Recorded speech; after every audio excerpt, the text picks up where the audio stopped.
इस वक्त की बड़ी खबर बुलंदशहर से, जहां सरकारी दफ्तरों में भ्रष्टाचार के खिलाफ जन जागरण पदयात्रा निकालेगी भाकियू। स्मार्ट मीटर पर रोक, गन्ना मूल्य, नकली खाद्य सामग्री, महंगी शिक्षा और स्वास्थ्य समेत कई मुद्दे होंगे शामिल। संगठन के पूर्व पदाधिकारी बब्बन चौधरी ने आज प्रेस वार्ता कर सभी मुद्दों पर की विस्तृत चर्चा। 25 सितंबर को खुर्जा जंक्शन से जिला मुख्यालय तक निकाली जाएगी जन जागरण पदयात्रा। प्रेस वार्ता का आयोजन किया गया है, क्या उद्देश्य है इसका, क्या क्या बिंदु है? प्रेस वार्ता में आए हुए सभी मीडिया बंधुओं को राम राम और सभी का स्वागत है। आज जो प्रेस वार्ता है ये है सरकारी दफ्तरों में भ्रष्टाचार को लेकर। जो सरकारी दफ्तरों में भ्रष्टाचार पनप रहा है, जिससे आम आदमी का शोषण लगातार बढ़ता चला जा रहा है।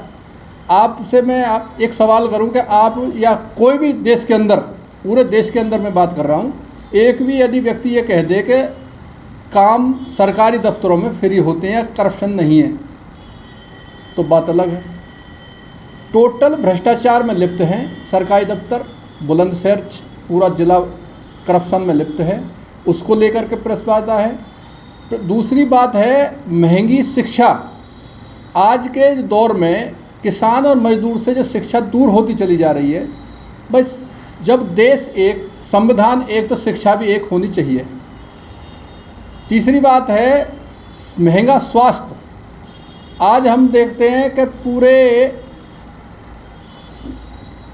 प्राइवेट हॉस्पिटलों में कि आम आदमी की कटाई हो रही है और सरकारी जो हॉस्पिटल हैं वो सुविधा नहीं दे पा रहे हैं, क्योंकि जो सरकारी डॉक्टर हैं, सरकारी कर्मचारी हैं, वो भ्रष्ट हो चुके हैं। वो भी इस चक्कर में प्राइवेट अपनी एक छोटी सी दुकान ले लेंगे कि डॉक्टर साहब प्राइवेट में वहाँ बैठते हैं।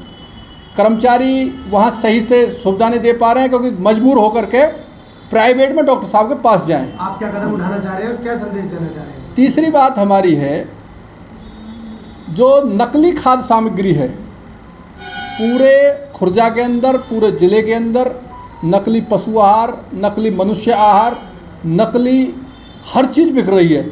नकली हल्दी है, नकली मिर्च मसाले हैं, सब में नकली चीज़ आ गई है। वो भ्रष्टाचार के कारण है।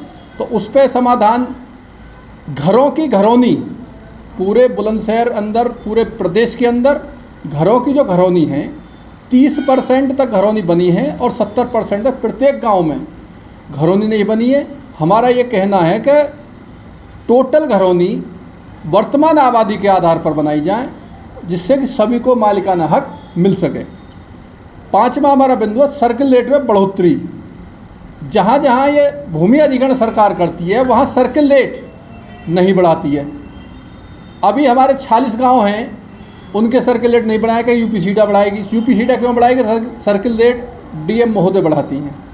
क्यों नहीं बढ़ाए? उनके सर्किल रेट नहीं बढ़े। जो रेट बढ़े वो भी ना के समान बढ़े। और एक हमारी बात है सिटीजन चार्टर।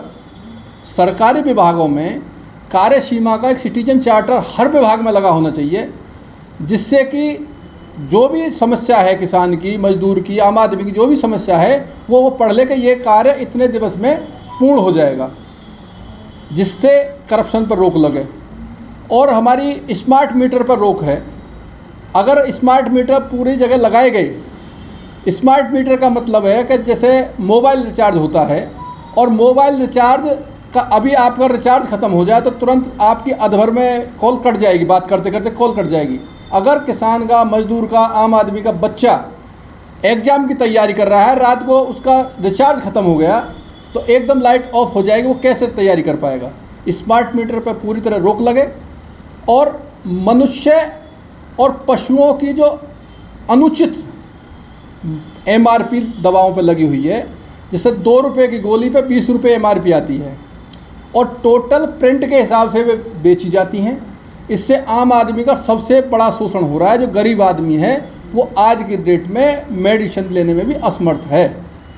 एक हमारी ये बात है। और गन्ना मूल्य में वृद्धि हो, जब 10 से 15% महंगाई दर बढ़ती है, खर्चा खेती के बढ़ रहे हैं, तो गन्ना मूल्य क्यों नहीं बढ़ाए जाते हैं? इन सारी बातों को लेकर के हम 25 तारीख को खुर्जा जंक्शन से लेकर के और बुलंदशहर तक एक पद यात्रा का आयोजन कर रहे हैं।